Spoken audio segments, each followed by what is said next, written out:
and Skip Bayless, who I think every email that was waiting for us in the chat room was waiting to hear what you had to say. It went up in powder. Right?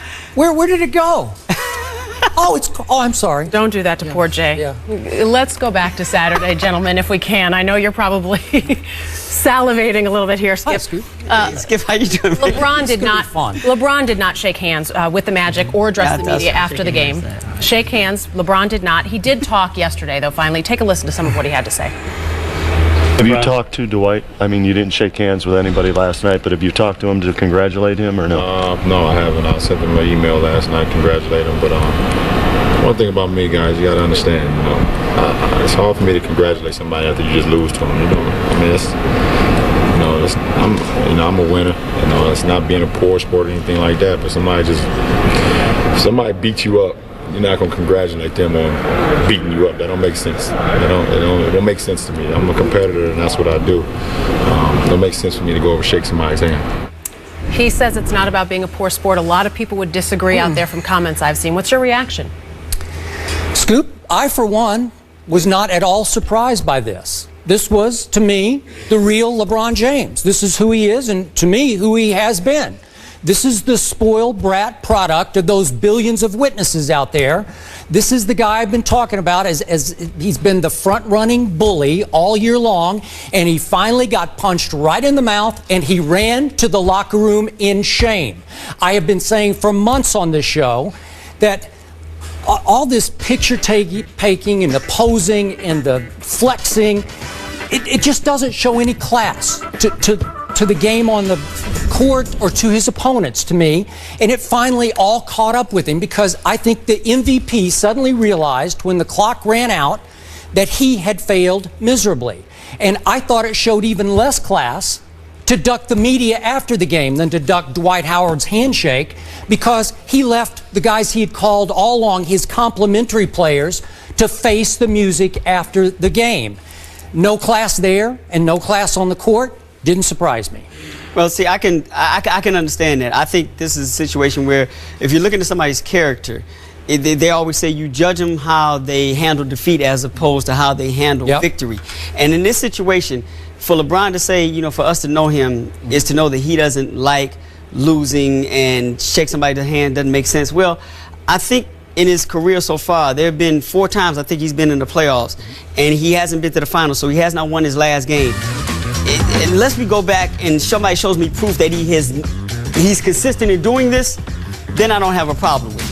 If he never stood or shook hands with the Celtics after the game, after they lost last year, cool. If he did the same thing in San Antonio a couple of years ago, he was in the finals, cool.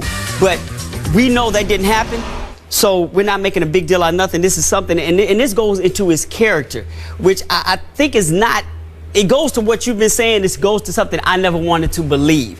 And his action and then his response to try to justify his action leads me to believe that there's something about LeBron James that we're either discovering or something that has to change, because I don't mind ducking the media, Skip, but Dwight Howard is supposed to be your friend. Not only did you win a gold medal together, during the All-Star games, you all are cool with each other. You joke, shooting half-court shots before games. As your boy, as your friend at least, give him a pound and then walk off the court. The media is one thing, but if that's your guy, at least acknowledge what, because this isn't about competition. Wish him luck in the next round. Yeah, whatever. Anything that comes with some type of human connection, because it's not about competition, it's about acknowledgement at this point. And the fact that he didn't acknowledge somebody that he knows that is supposed to be his friend, that's what I have a bigger problem with. For the record, the Cleveland Plain Dealer said he didn't shake hands after the Celtics. I was going to say, a lot of people have written in and said he didn't shake after the Celtics. But I know for sure that he and Tim Duncan did have a conversation after that, and Tim, they shook hands after outside the locker room. But LeBron used as his excuse here, I'm a winner. I don't think he's a winner. I ask you again, what has he won? He wasn't a winner in this series. That's what I'm saying, but he hasn't won anything in 6 years now, to the point that I don't see that he has winners' intangibles, the know-how, the will to make it happen when it's time to happen in the fourth quarters of these games. And we'll get to this later, but in 5 of the 6 fourth quarters, I thought he was awful when it was Kobe-Michael time. And in the end, I think he's a one-man show in a team sport. and it's very hard to pull that off. A lot of people are weighing in on what you guys are saying. Ray from Texas says LeBron has to face humility after dancing, prancing, and posing, blowing out teams. He has to be humble and shake his opponent's hands after a loss. When he did talk with the media yesterday, he also addressed his future in Cleveland. And I'll point out, you saw it before, he was wearing his Yankees hat, and I'm pointing it out because... But listen, I will listen to what you have to say, because what you've been saying over the last couple of years is proven once again to be true. LeBron James will not play for an NBA title this year. Whether or not he will in the future, we don't know. But let's get to our list. He almost had a quadruple double, which isn't a good thing, because the turnovers were there, but he also, the points, rebounds, and assists were there as well. Grade his performance, so overall grade for LeBron James in Game 6. What is it, Skip?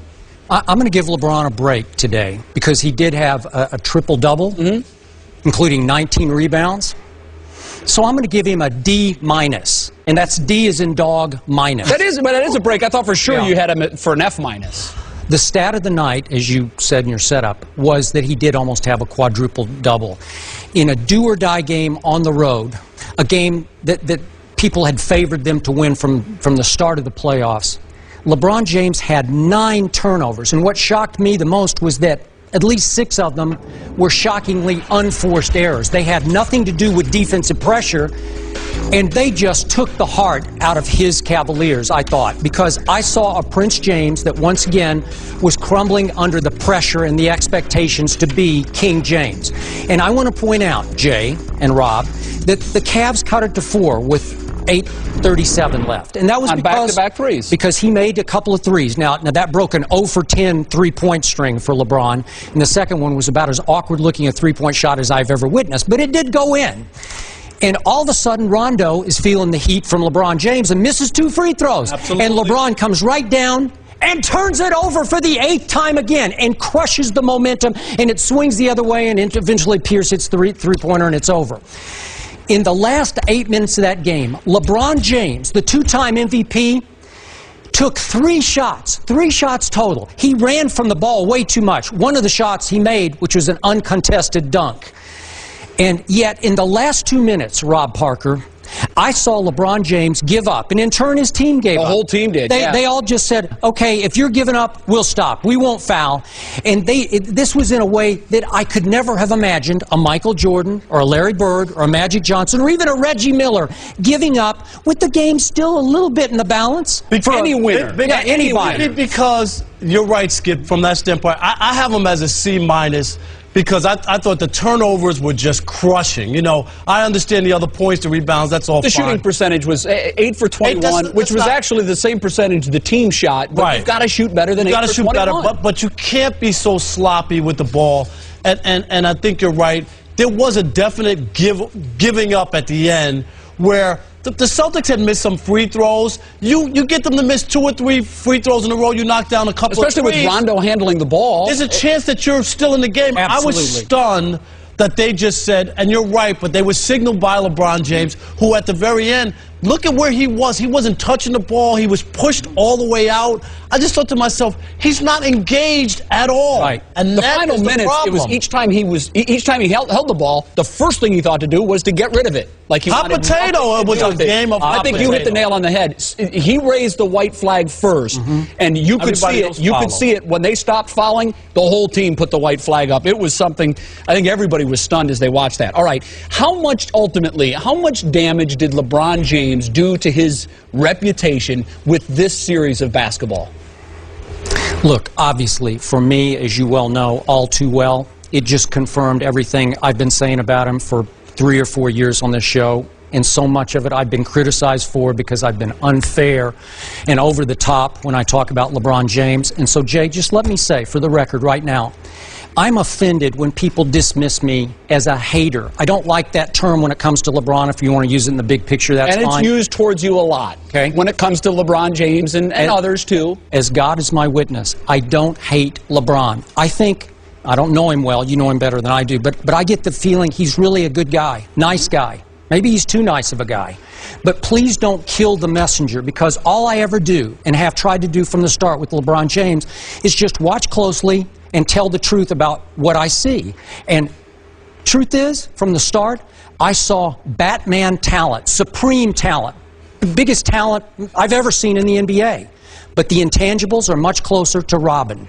He's Robin more than he's Batman. He's Pippen more than he's Jordan. I think that's a legitimately fair point. If I may speak for those who throw the arrows at you when it comes to haters, answer this, because I think this is something that a lot of folks that listen have a problem with. We understand that there are shortcomings in the game. It's obvious. If you watch them as closely as you have, they are there. But the D- is to automatically dismiss a line, Skip, 27 points, 19 rebounds, and 10 assists. Now, yes, the turnovers are inexcusable, and the shooting percentage was pathetic, but a D- implies that he is the worst student in the class. That's where I think those that come at you with that hater line, I think that's the problem that they may have. We're back to Michael Jordan. I feel like he begged this comparison because he did choose number 23 and he's going to change to 6 next year, but he did steal the powder throwing routine, and I thought he shamed the number 23 the last 2 games, and that's my legacy for him right now because that's all I have to go on.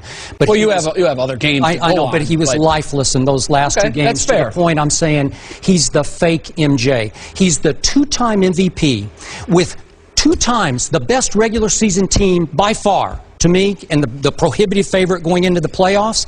And twice now I've gone, okay, I'm going Orlando in 6 last year over Prince James. You got them both. And then I'm going Boston in 6 because he can't stand up to the pressure. The higher the expectations, the worse he performs. Right. Now this is, you know, you talk about damaging his reputation, and I think he did damage it, especially the Game 5 was even more, where people just really lost their minds on what he was doing and couldn't put a finger on it. A lot of head scratching to the disconnect of to the disconnect. It wasn't there. Totally. I think today people should appreciate Michael Jordan more than ever before because, and I'm not saying it's LeBron's fault, because people always want to make a comparison, totally, Skip, to Michael Jordan.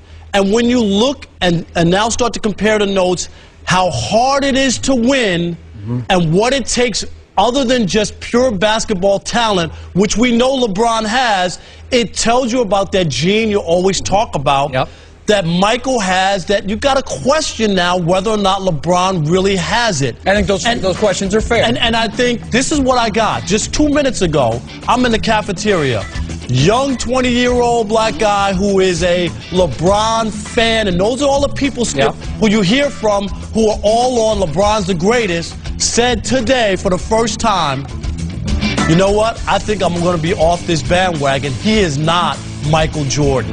And I think people are going to finally buy into what you've been saying for a long time. Let me bring something up quickly, because you have always made the contention that it was LeBron who welcomed that upon himself. Truth be told, he was the chosen one, as dubbed by Sports Illustrated. The mass media, Skip, from the time this kid was 15 years old, was saying, as we so unfairly and often do, here he is, the next one. I don't believe that LeBron James discouraged those. No, he didn't discourage it, but at 16 and 17 and 18-year-old, but I do you know how to do that? Okay, what we've seen now, period, end of story. LeBron James was made for the regular season. He's a regular season dynamo. He's made for our Sports Center plays of the night because he's always #1 in the regular season.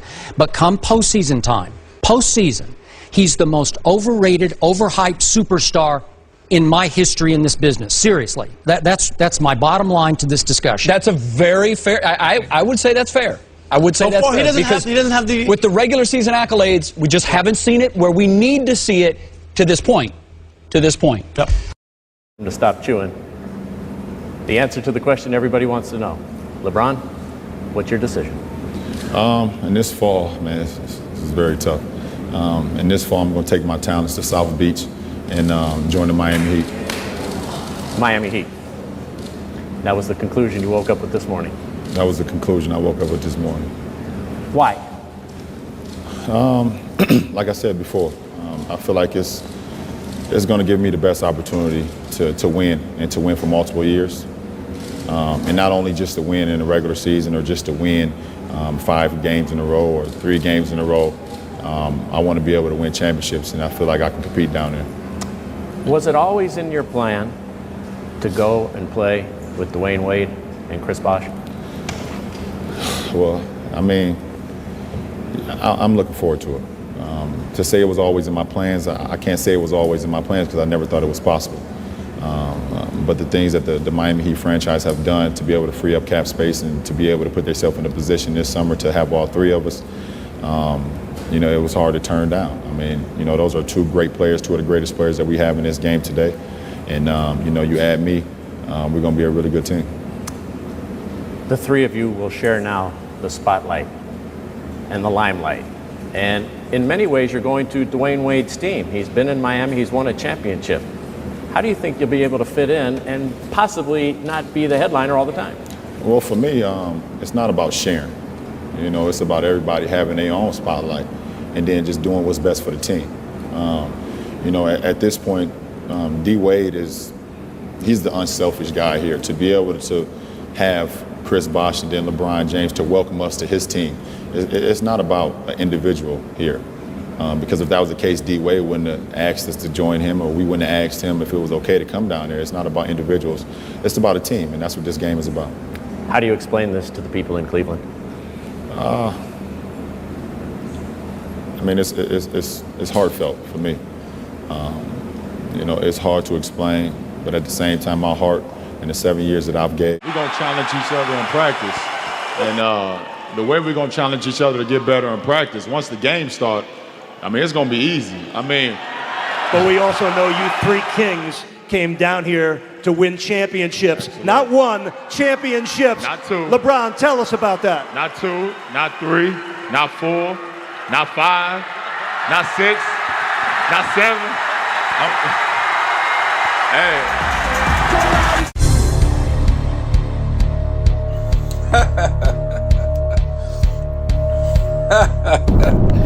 Welcome back to my channel, sports fans.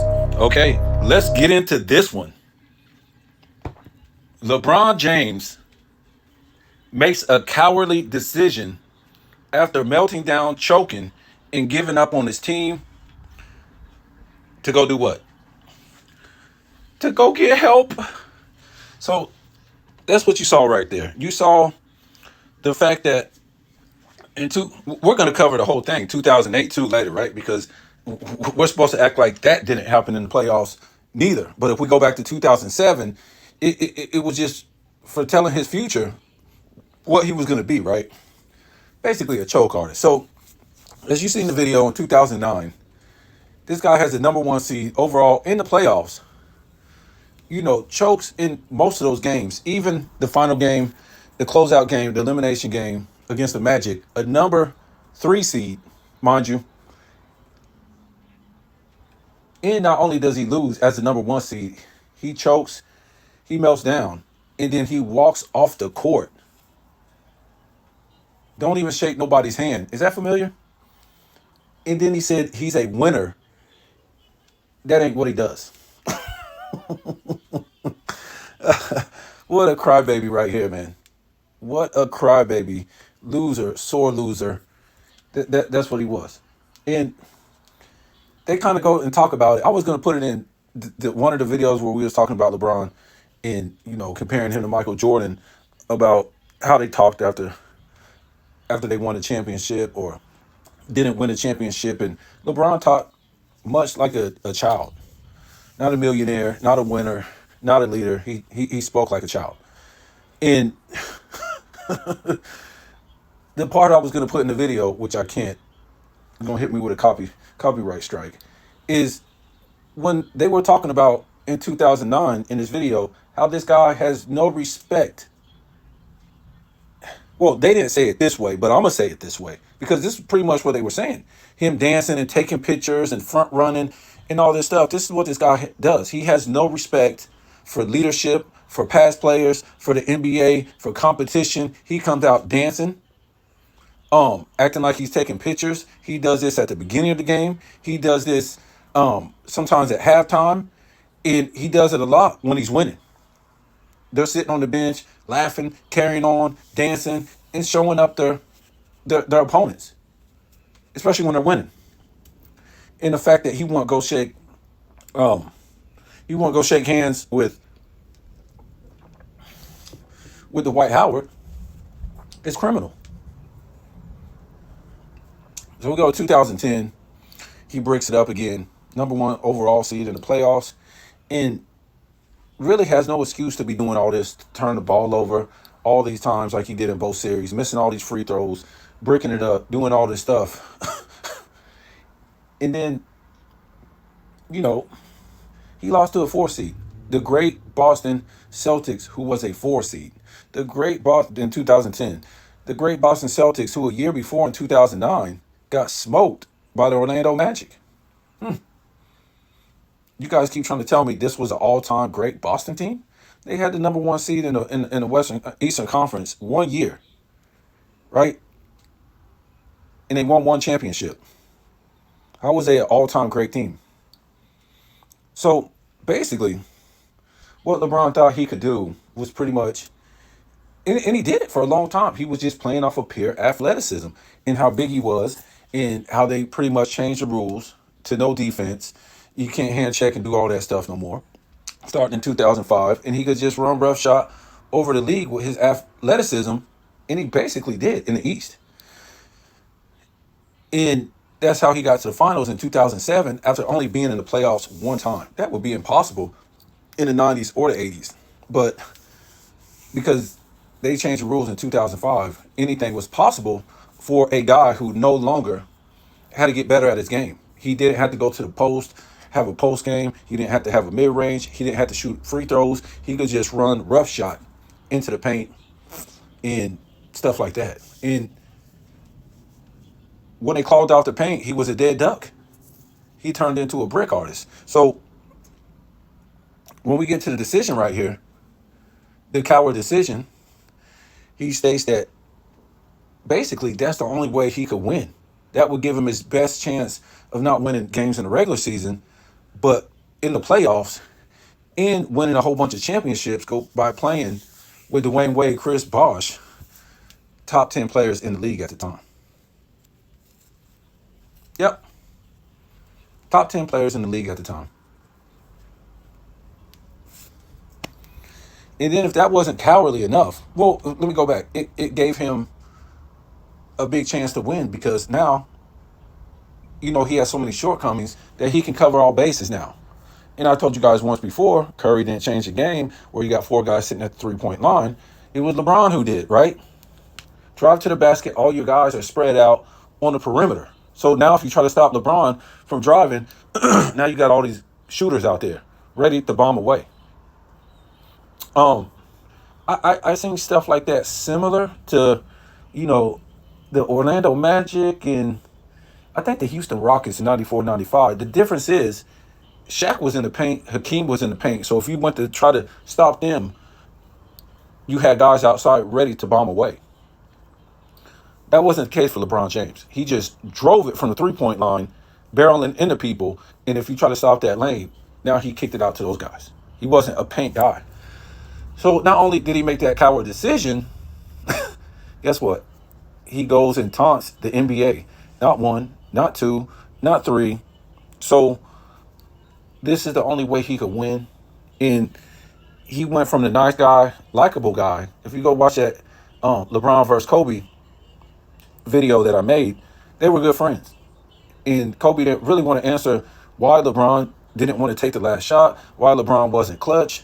He was just like, I don't care. I don't know what's in his mind, but I'm going to take it. I'm going to do what I got to do. And, you know, Kobe didn't care about being a villain. As long as he won, he didn't care. He said LeBron was a nice guy, a funny guy, and just wants everybody to like him. So because he couldn't get it done in Cleveland, he went to Miami and became a villain, if you go watch that video, right? And he became a guy that started paying the media off to lie for him. Because we all know in 2011, he melted down again. So basically, all real basketball fans that was back there, did you hear when he was at the Boys and Girls Club? When he made his decision, they was like, oh. They were shocked. And this is what he do in front of children? He runs like a coward with his tail between his legs? Don't stand up like a man and takes the easy way out? This is what he does, and this is supposed to mean something because he did it at some boys and girls club. What a coward! They didn't cheer him on when he did that. They were shocked. So at this point, all real basketball fans already acknowledged and knew that his career as far as a top 10 player, like a Larry Bird, like a Magic Johnson, like a Kareem, like a Duncan, like a Kobe, like a Jordan, like a Russell, these type of guys, he would never be up there because they had to stand in there and grind it out. They didn't go run.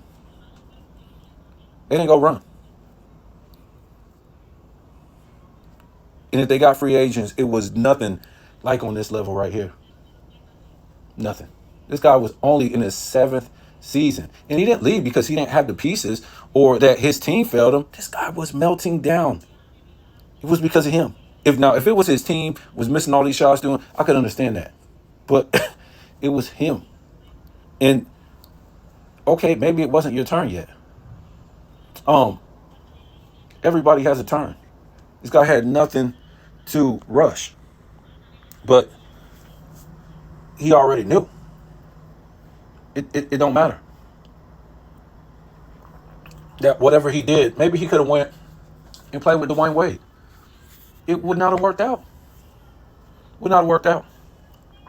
Without Bosh, and eventually without Allen, without rearranging that whole, it would not have worked out with just them two.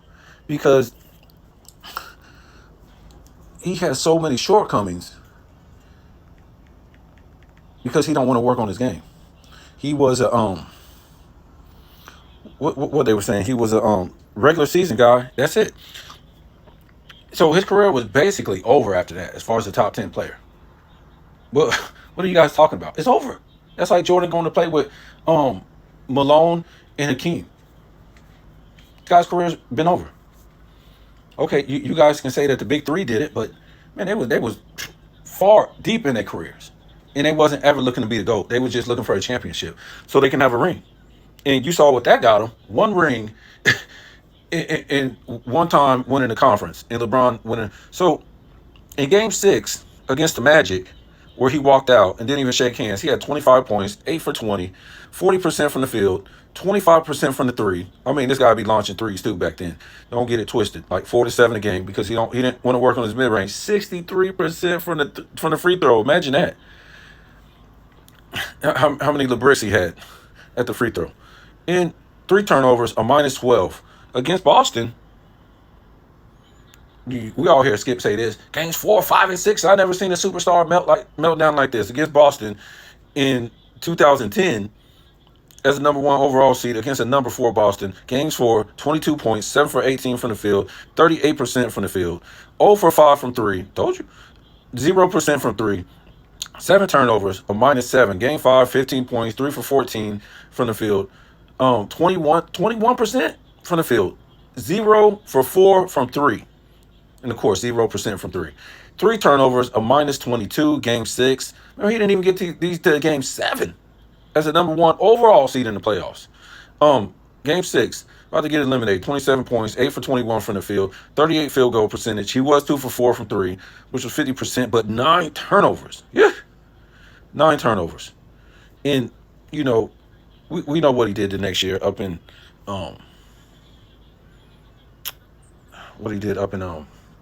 Miami. So look at this. Let me see if I got these numbers.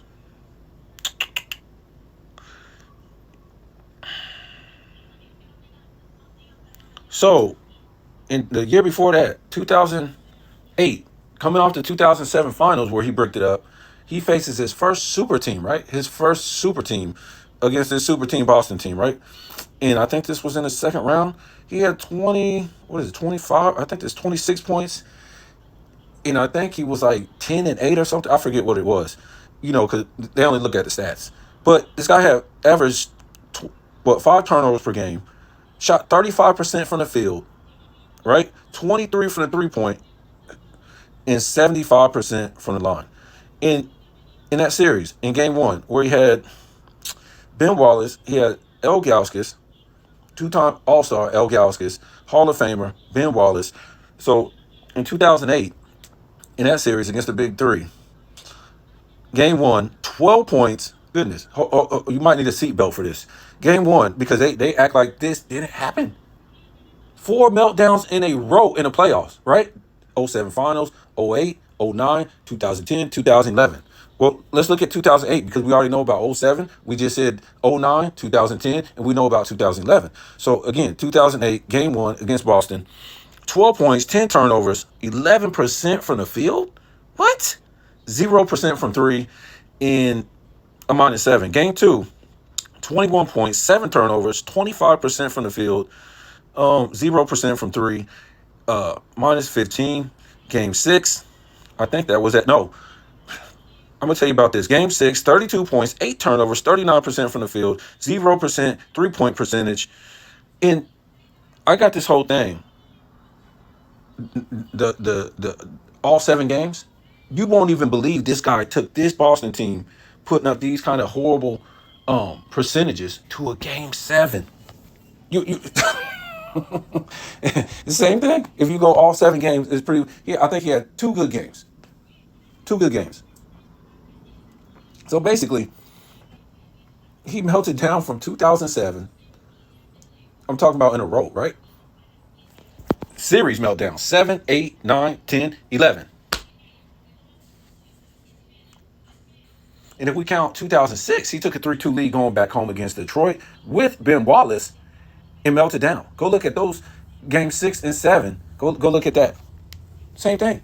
All these turnovers, all these missed free throws, low field goal percentage, low 3-point percentage. Same thing. What was this guy had no choice. Had no choice but to go run and build super teams. He ain't got it. He never had it. He needs all these shooters because he can't shoot. He's never been able to shoot. He needs a lot of other teams' franchise players, as he did his whole career. Went to Miami, played with other teams' #1 franchise players. Went to Cleveland, other teams' #1 franchise players, and did the same thing in LA. He needs these guys that can shoot, and he needs a lot of guys that you can worry about. So, you don't have to worry about him. And he needs all these people outside the paint so he can drive the basket. So, it's horrible for the LeBron fans to come to grips. This guy really was never that guy ever. His whole career is just a media, movie-driven career. It's never been off of hard work. It's never been off the grind, excellence, positional skills, real greatness. Nothing like that. The greatest he could really get was to go lift weights so he could just bull charge the lane. While the league was getting smaller and turned into shooters, he was getting bigger. And we've been seeing that for a long time. The big guys were in the 80s, especially in the 90s. So in the 90s, he would be nothing but another big dude. He would be like big as Anthony Mason or something like that. And then they will, you're just going to bull charge the lane. It would be a joke. You would get your shot blocked. You would just be another big guy. And if you didn't have like any footwork, any positional skills as a big man in the paint, you won't be nothing. You couldn't flop. You couldn't show teammates up. You couldn't pick the coach you wanted to all the time because you bricked it up. You would have to work on your game. You would have to play some type of system. And it's just sad when you look back at this. We still dealing with the same thing today. The same thing. No positional skills. Can't really shoot. Has to get all these guys. Doesn't take accountability. Walks out of games. It's nuts, man. It's nuts that you now you got his son up in the game. And like I said before, if this guy did everything right and did everything the right way and was a winner, all this stuff, and he brought his sorry son into the league, and you could be like, well, man, that's for other guys, you'd be like, man, that's Tim Duncan's son. That's John Stockton's son. That's Karl Malone's son. That's whoever's son. Okay, we'll give him the benefit of the doubt, whatever.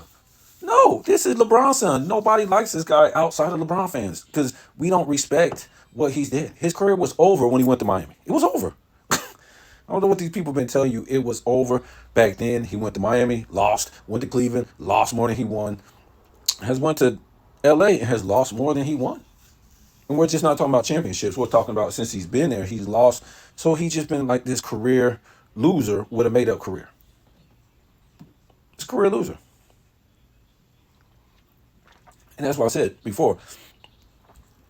The last real OGs was Tim Duncan, Kevin Garnett, and Kobe Bryant.